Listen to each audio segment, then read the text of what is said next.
What's up, guys? It's your boy Justin. I'm just gonna record a video like this. Fuck it.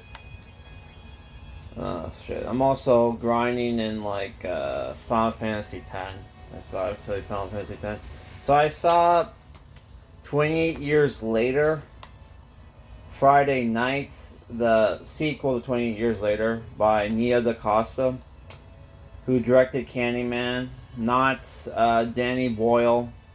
But the movie was still written by Alex Garland, who wrote 20 years later, 28 days later, the original, and the new sequels. Right. So I watched the fucking film. It came out exactly 8 months since the first 28 Years Later film. So I'm like, I'm gonna watch. I was gonna hold off because money's tight right now, and I had a date today, actually Sunday. So I'm like, fuck it, dude. I had some fucking. I heard that, I've been having trouble finding energy to work out because I gained weight over the winter. But it was I heard oh, if you eat eggs, it'll boost your testosterone. So I had eggs for dinner Friday, and I'm like, oh fuck. It made me restless, so I'm like, okay, I'm gonna go watch fucking 28 Years Later, The Bone Temple, which was fucking good. It was a great movie. There's gonna be spoilers in this fucking review. The fucking fucking my golf girl poster. Fuck it. I'll fix it later. This room's a mess, by the way.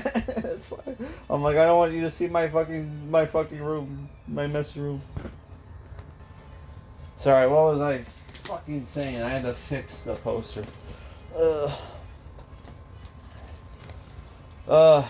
Jesus Christ.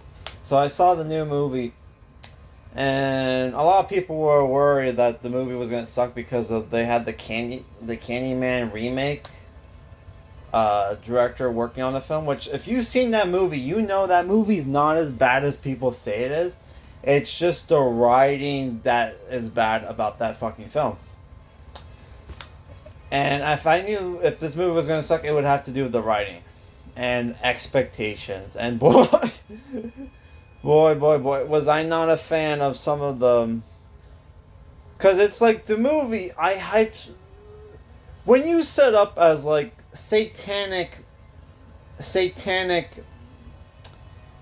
fucking because you have satanic raiders that are Jimmy Savile fucking fans as the antagonists of your film, you have certain expectations.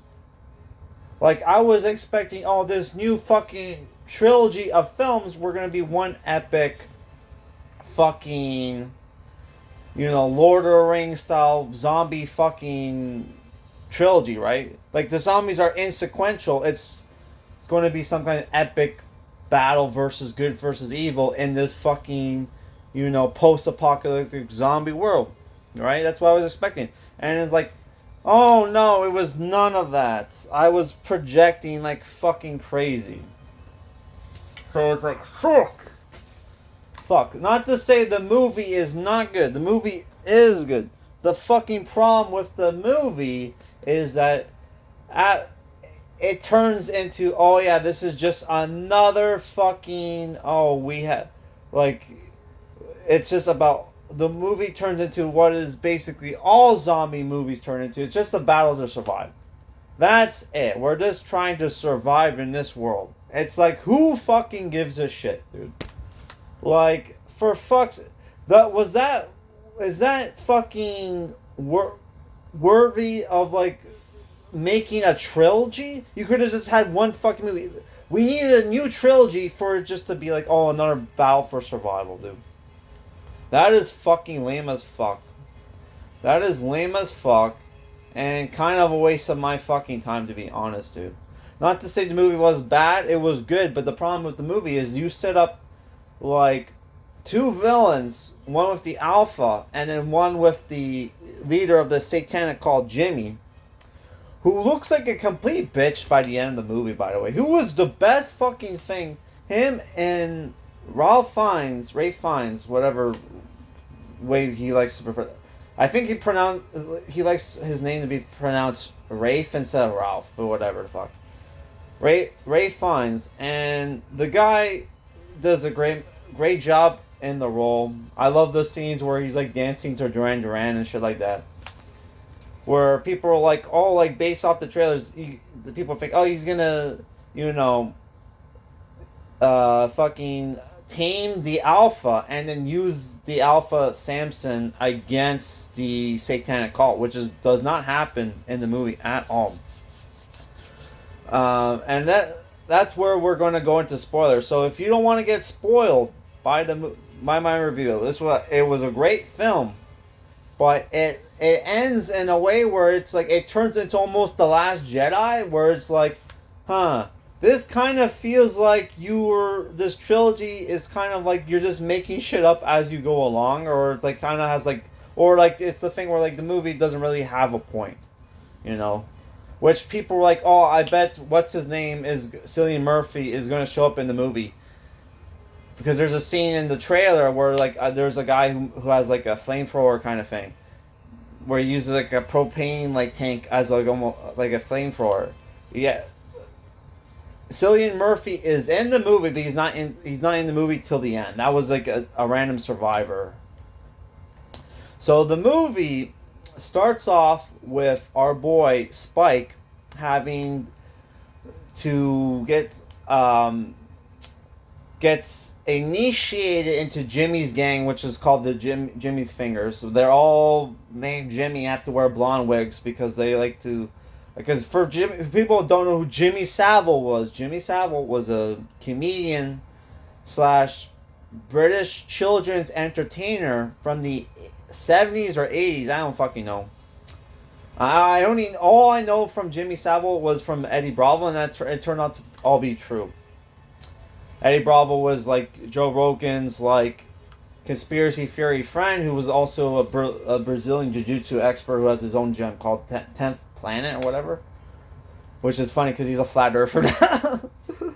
Or at least was a flat earther. I don't know if he's still a flat earther, but Jimmy Savile people found out later in his life that he was like a pedophile / rapist. He had like he funded his own special ward for like sick victims or comatose victims, and he would go and rape them and shit. Right, and he even has dark jokes where he's like, "I'm the most feared like eighth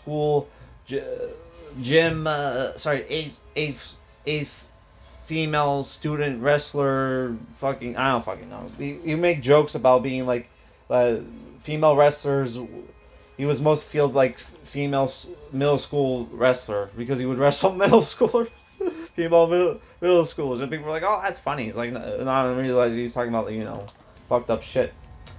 And this is where the movie kind of reminded me of like Doom, where like for Spike to join the gang, he's forced to join the gang by having to get into a knife fight with one of the fingers, which happened to be the tallest one. And this is where it's a very disturbing scene where it's like Spike is losing, he's crying, begging for his life, and out of act of desperation, he pulls the guy's pants down and stabs him in the leg, in the thigh, right? Where there's a special artery. So the guy pulls the knife out, and it starts squirting like crazy, and it starts squirting towards Spike on the ground, and like then like the camera is like goes underneath the guy's pants, so you see the stream of blood splashing like near Spike, and that was a very like gross fucking, very weirdly suggestive, imagery by the female director, dude. I was like, what the fuck? That was fucked up.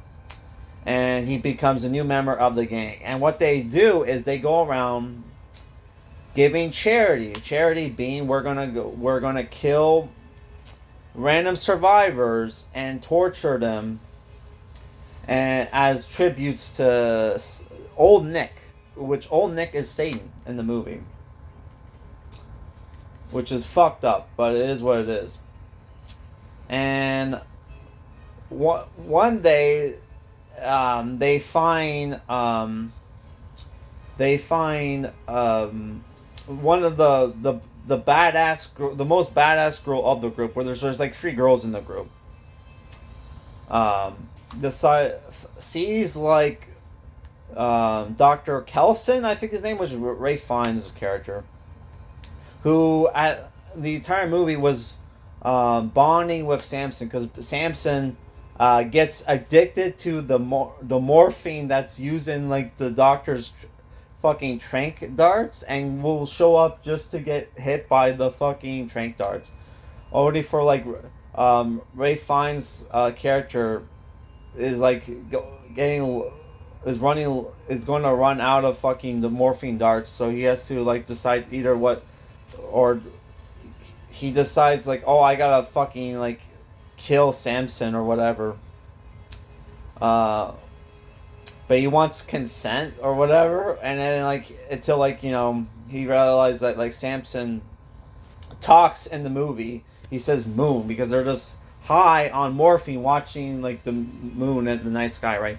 And then the doctor figures out that, oh, I can comment by combining morphine and like antipsychosis drugs, I can cure the rage virus, which he cures the rage virus and Samson.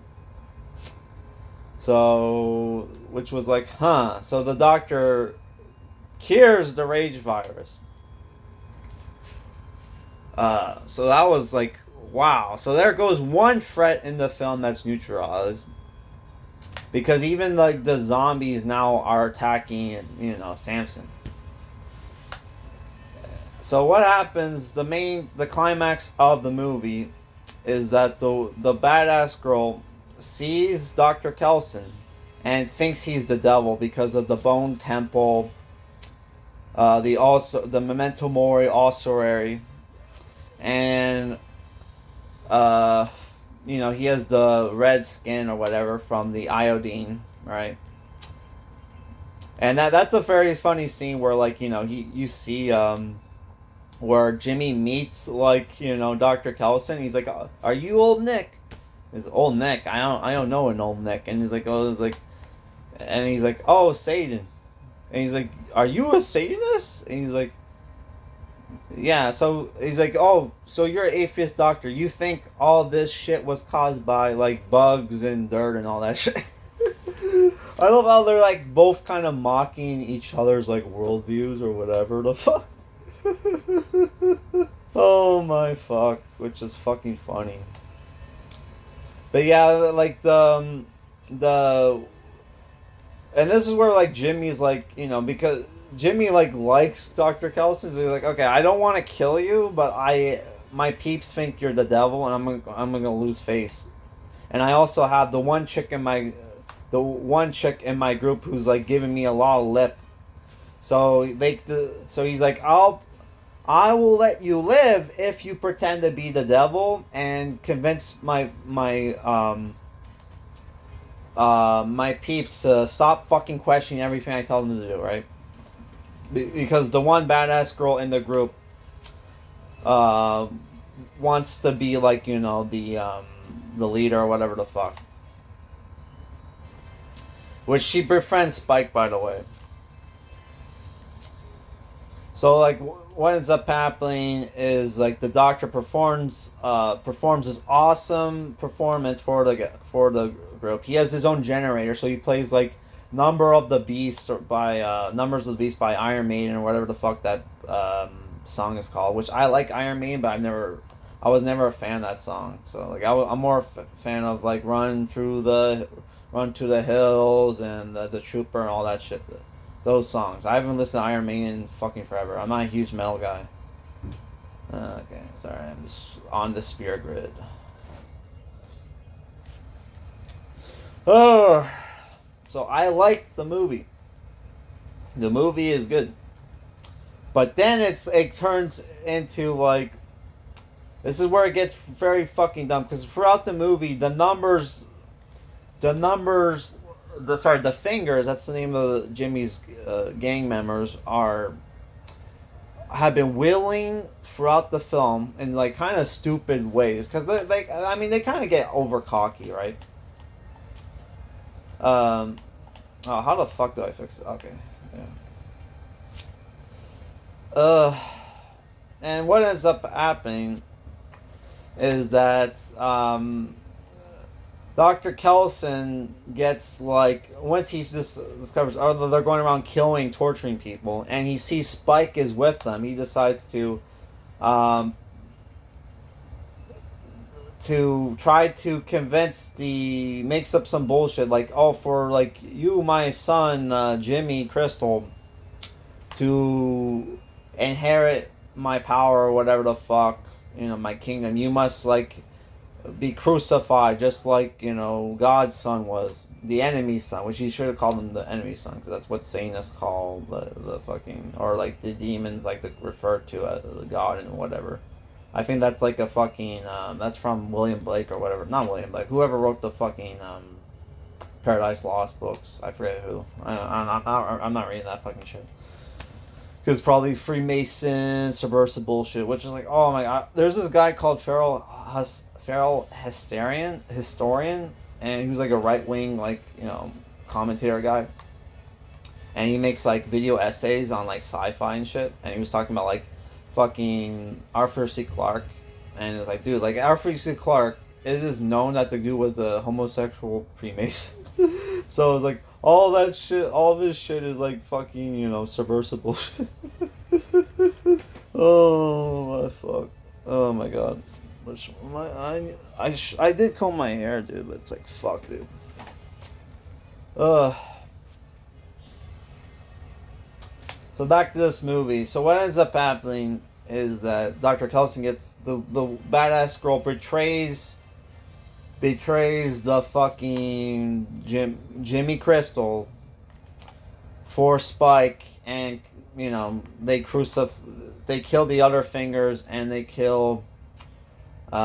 crucify Jimmy and upside down, and the movie ends with him getting attacked by zombies, and the fucking what's his name, Dr. Kelson, dies.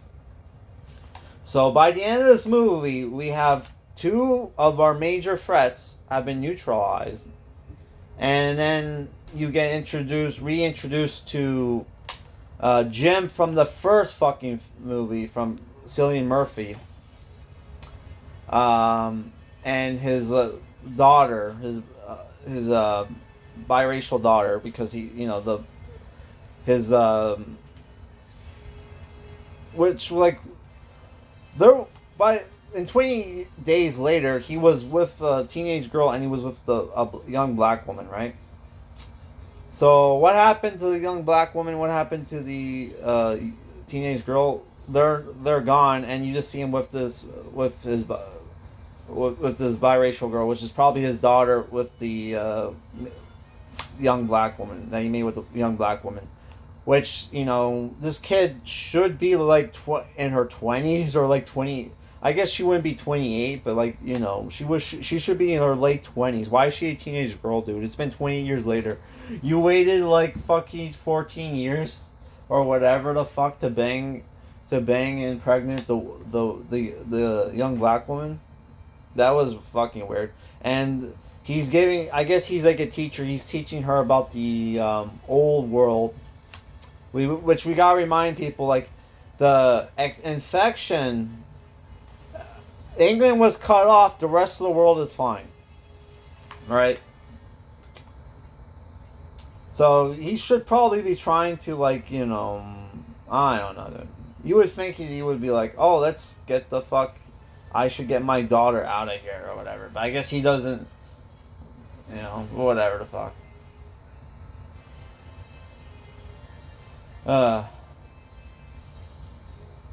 Because then at the end of the first fucking 20 years later, they see planes flying over England, and they make like, signs or whatever.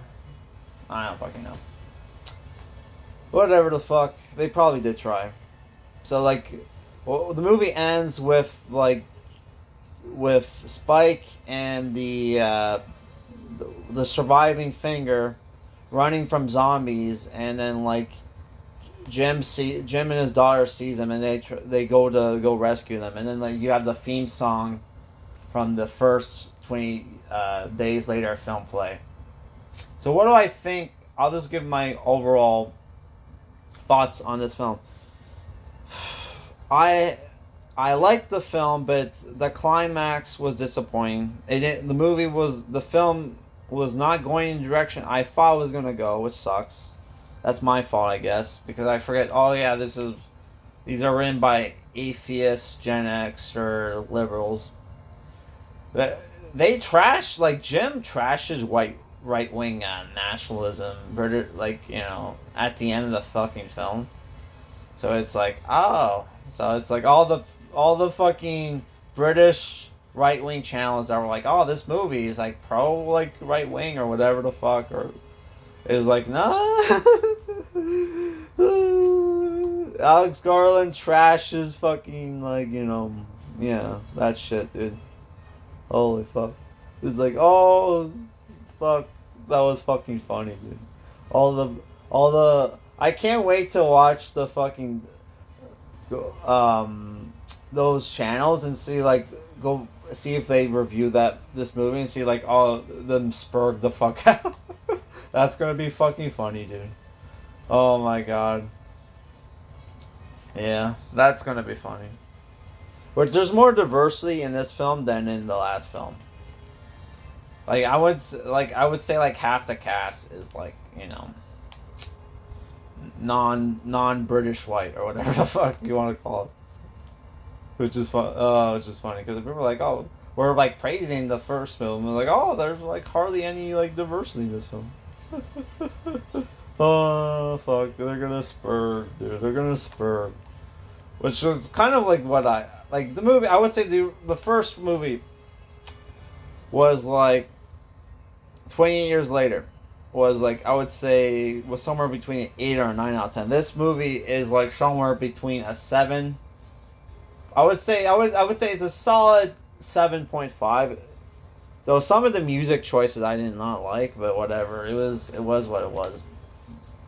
But it was a solid film. My problem was you fucking got rid of the charismatic, awesome villain that you set up in the first fucking film. Even if he comes back, if he does come back, he's going to be as unaffected. And even if he does come back, let's say he comes back as an alpha, it's still going to be well, the character's already dead. Everything that was great about the villain, that character, was, you had a human threat in this fucking world, and now it's oh, it's gone, dude. So yeah, dude. I would almost argue that I kind of want to be that guy who says, actually, 28 weeks later is better than this fucking But I would be fucking lying through my teeth, dude. Though, 28 weeks later had a way better climax than this fucking film. I'll say that, dude. 28 weeks later, people trash 28 weeks later, dude. 28 weeks later's climax was one of the best fucking zombie film climaxes of all time, because you just have the military, the U.S. military fighting zombies, and then having to oh, we can't, we're fucked, we have to go. Let's get the fuck out of here, dude. We have to fucking contain this bullshit. Because it was oh, they showed up to systematically kill all the zombies, only for the one asystematic person fucked the whole fucking thing up. And it was this pandemonium broke loose, dude.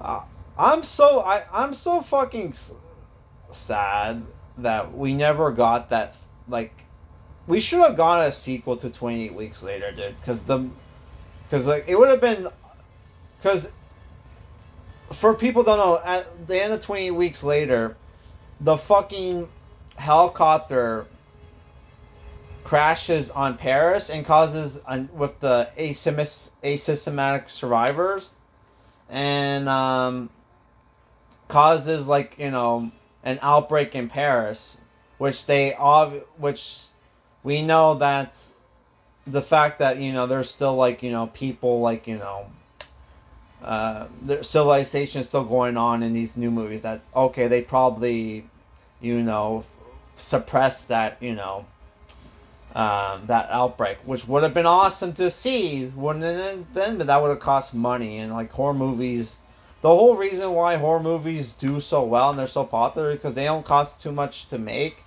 and they make a shitload of money. So they're not. We're never gonna get like high budget fucking horror film epics, which would be fucking awesome.